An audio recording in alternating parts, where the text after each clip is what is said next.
had crossed the high and relatively level sands which form the base of the fork, and were entering the labyrinth and detached banks which obstruct the funnel-shaped cavity between the upper and middle prongs. This I knew from the chart. My unaided eye saw nothing but the open sea, growing dark green as the depth increased, a dour threatening sea, showing its white fangs. The waves grew longer and steeper, for the channels, though still tortuous, now began to be broad and deep. Davies had his bearings and struck to his course confidently. "Now for the lead," he said. "The compass will be little use soon. We must feel the edge of the sands till we pick up more booms." "Where are we going to anchor for the night?" I asked. "Under the Hohenhörn," said Davies, "for all lang syne." Partly by sight and mostly by touch we crept round the outermost alley of the hidden maze till a new clump of booms appeared, meaningless to me, but analysed by him into two groups. One we followed for some distance, and then struck finally away and began another beat to windward. Dusk was falling. The Hanover coastline, never very distinct, had utterly vanished. An ominous heave of swell was underrunning the short sea. I ceased to attend to Davies imparting instructions on his beloved hobby, and sought to stifle in hard manual labour the dread that had been latent in me all day at the prospect of our first anchorage at sea. "Sound, like blazes now," he said at last. I came to a fathom and a half. "That's the bank," he said. "We'll give it a bit of a berth, and then let go." "Let go now," was the order after a minute, and the chain ran out, with a long-drawn moan. The Dulcibella snubbed up to it, and jauntily faced the North Sea and the growing night. "There we are," said Davies, as we finished stowing the mainsail. "Safe and snug in our fathoms in a magnificent sand harbour, with no one to bother us and the whole of it to ourselves. No dues, no stinks, no traffic, no worries of any sort. It's better than a Baltic cove even, less beastly civilization about. We're 7 miles from the nearest coast, and 5 even from Newark. Look, they're lighting up." There was a tiny spark in the east. "I suppose it's all right," I said, "but I'd rather see a solid breakwater somewhere. It's a dirty looking night, and I don't like this swell." "The swell's nothing," said Davies. "It's only a stray drain from outside. As for breakwaters, you've got them all round you, only they're hidden. Ahead and to starboard is the West Hohenhörn, curling round to the sou'west, for all the world like a stone pier. You can hear the sun battering on its outside over to the north. That's where I was nearly wrecked that day, and the little channel I stumbled into must be quite near us somewhere. Half a mile away, to port there, is the East Hohenhörn, where I brought up after dashing across this lake we're in. Another mile astern is the main body of the sands, the top prong of your fork. So you see we're shut in, practically. Surely you remember the chart?" "Why, it's——" "Oh, confound the chart!" I broke out, finding this flow of plausible comfort too dismally suggestive for my nerves. "Look at it, man! Supposing anything happens, supposing it blows a gale! But it's no good shivering here and staring at the view.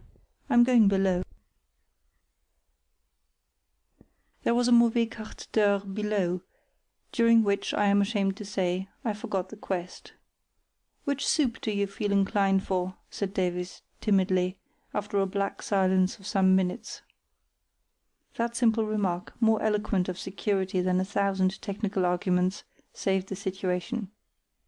"I say, Davies," I said, "I'm a white-livered cur at the best, and you mustn't spare me; but you're not like any yachtsman I ever met before, or any sailor of any sort. You're so casual and quiet in the extraordinary things you do. I believe I should like you better if you let fly a volley of deep-sea oaths sometimes, or threatened to put me in irons." Davies opened wide eyes, and said it was all his fault for forgetting that I was not as used to such anchorages as he was. "And, by the way," he added, "as to its blowing a gale, I shouldn't wonder if it did; the glass is falling hard. But it can't hurt us. You see, even at high water the drift of the sea— Oh, for heaven's sake, don't begin again.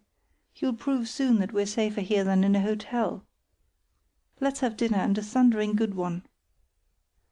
Dinner ran a smooth course, but just as coffee was being brewed, the hull, from pitching regularly, began to roll. "I knew she would," said Davies. "I was going to warn you, only the ebb has set in against the wind. It's quite safe." "I thought you said it would get calmer when the tide fell." "So it will, but it may seem rougher. Tides are queer things," he added, as though in defence of some not very respectable acquaintances. He busied himself with his logbook, swaying easily to the motion of the boat, and I for my part tried to write up my diary, but I could not fix my attention. Every loose article in the boat became audibly restless. Cans clinked, cupboards rattled, lockers uttered hollow groans. Small things sidled out of dark hiding places and danced grotesque drunken figures on the floor like goblins in a haunted glade. The mast whined dolorously at every heel, and the centreboard hiccoughed and choked. Overhead another horde of demons seemed to have been let loose. The deck and mast were conductors which magnified every sound and made the tap-tap of every rope's end resemble the blows of a hammer, and the slapping of the halyards against the mast the rattle of a Maxim gun. The whole tumult beat time to a rhythmical chorus which became maddening. "We might turn in now," said Davies. "It's 10:30. "What, sleep through this?" I exclaimed. "I can't stand this, I must do something. Can't we go for another walk?" I spoke in bitter, half delirious jest. "Of course we can," said Davies, "if you don't mind a bit of a tumble in the dinghy." I considered my rash suggestion, but it was too late now to turn back, and some desperate expedient was necessary. I found myself on deck, gripping a backstay and looking giddily down and then up at the dinghy as it bobbed like a cork in the trough of the sea alongside, while Davies settled the sculls and rowlocks. "Jump!" he shouted, and before I could gather my wits and clutch the sides we were adrift in the night, reeling from hollow to hollow of the steep curling waves. Davies nursed our walnut shell tenderly over the crests, edging her slantways across their course. He used very little exertion, relying on the tide to carry us to our goal. Suddenly the motion ceased. A dark slope loomed up out of the night, and the dinghy rested softly in the shallow eddy. "The West Hohenhörn," said Davies. We jumped out and sank into soft mud, hauled up the dinghy a foot or two, then mounted the bank and were on hard, wet sand. The wind leapt on us and choked our voices. "Let's find my channel," bawled Davies. "This way. Keep New York Light right astern of you."